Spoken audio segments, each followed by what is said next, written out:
It's an absolutely fascinating and compelling narrative. It's literally classical Greek tragedy. A man has an ambition, and that ambition doesn't end up ennobling him, it ends up corrupting him. And tragedy then ensues. So it has a very classic tragic shape, if you like.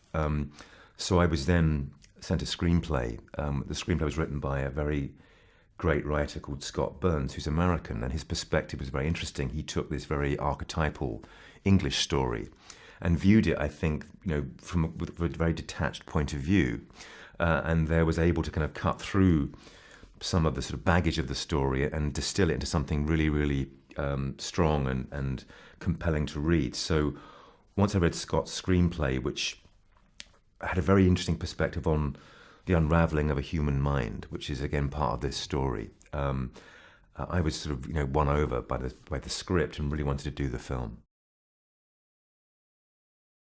Colin was already interested in doing the film when I joined the project, and once I realised that, I thought, this is just too good to be true. I could not have looked at another actor as the actor I would have cast. And so when I know he was very interested in doing it, I was thrilled. Also, I felt that as an actor, he invites sympathy, both just because the way his sort of persona, if you like, and I felt that he would be the person to take us on this very, very dark journey. The story starts very optimistically and ends in a state of madness. Rachel is an actress I've always been wanted to work with, to be honest. I think she's great. And so, and there's a sort of interesting physical connection you can make between them. Just they don't look alike, but they're in the same sort of spectrum of humanity, if you like, as is Donald and Colin, which is just helpful in a way. But that's not what you're casting. You're casting Rachel because she's a very surprising actress, and she's one of those actors that just surprises you and does things you don't quite expect her to do, and then that flushes out other things in other actors. I love working with her. She really relies on instinct. She doesn't really like to do lots of rehearsal or to commit to things, and then fix them and do them over and over again. She wants to always be loose and to respond, and I love that style of work from her. It was just a pleasure to work with her.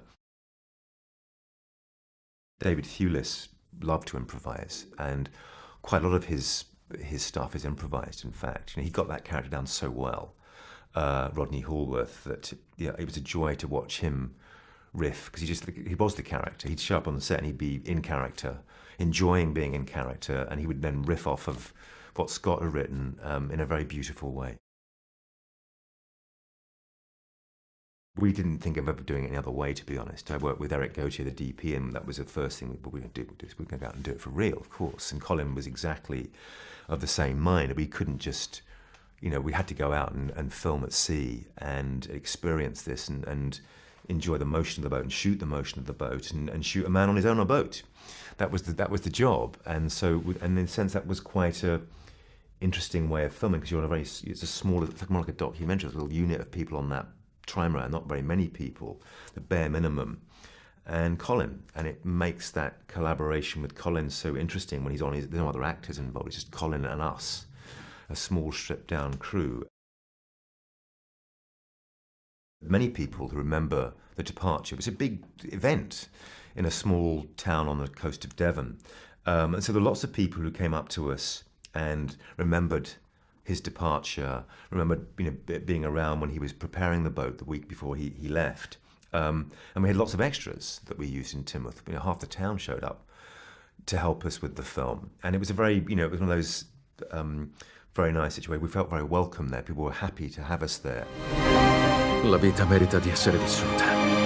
La domanda diventa: fino a che punto sei disposto a spingerti per darle un senso?